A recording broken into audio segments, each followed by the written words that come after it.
You're watching Homeopathy 360 with me, Dr. Shalvali. Homeopathy 360 is a show we're presenting to you to bring to you all things homeopathy.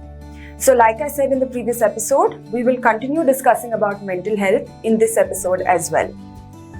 So when you say mental health, children are as much or in fact more susceptible to mental health disorders as are people of any other age group. In fact, the impact that mental health disorders can have on children is much more deeper because it can interfere not just with their development, but it can also cause problems that children can carry forward in their adulthood as well.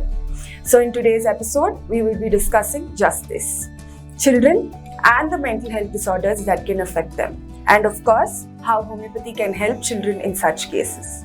So in order to discuss this, we have with us today Dr. Madhuri Vaidyeshwar. So here's a little bit information about Dr. Madhuri. So she's a homeopath who specializes in pediatric health and neurodevelopment. She's the medical director of Vaidya Child Health in JP Nagar.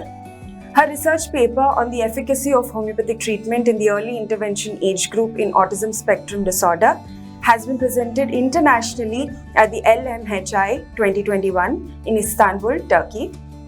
She's also conducted training for research officers of Ministry of AYUSH and the Central Council for Research in AYUSH and Homeopathy. So she's also the founder of Mitra for Life, an NGO for the empowerment of children with autism and intellectual disabilities in Bangalore. Hi ma'am, and welcome to the show. Hi Shamali, thank you so much. So yes, it is in fact our pleasure to have a homeopath like you who is so dedicated towards mental health of children and their developmental health as well. So once again, welcome to the show. Thank you so much. So doctor, to start off with the most basic question, what exactly are the different types of mental health disorders that children can suffer from, and what is the role that homeopathy has to play in this? Yeah. So mental health disorders are much more common in children than we have an idea about generally.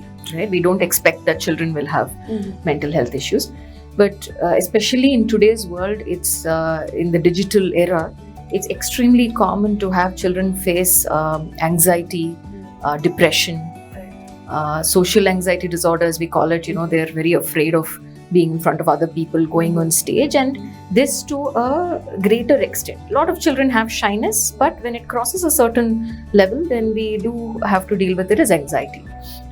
And mood disorders, under which depression comes, is becoming more and more common in children, mostly above 6 years of age, up to teenage. And of course, it's very important that this is addressed at a young age, because otherwise, as these children grow, if they carry this forward without being addressed, it can go into issues of drug abuse or addiction, or even to the extent of suicidal tendencies in teenage or adolescence.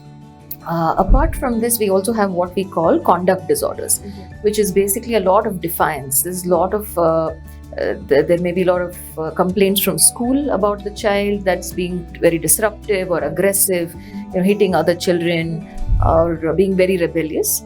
So this is again a commonly seen thing. And latest thing that we are now diagnosing is addiction to devices, or a digital addiction, which is becoming extremely common even in younger children, which is surprising today to us. And yes, so homeopathy in any of these disorders can play a very significant role, because as these are young children, we also don't want to drug them. We don't want them on heavy medication, because it can also then affect their development. So homeopathy being extremely mild and without side effects, we deal with all of these problems without sedating the child, without suppressing a lot of this. So yes, today homeopathy is definitely playing an extremely important role, and we also see parents being very aware of the fact that they don't want their children on a lot of medication, and they do approach homeopaths.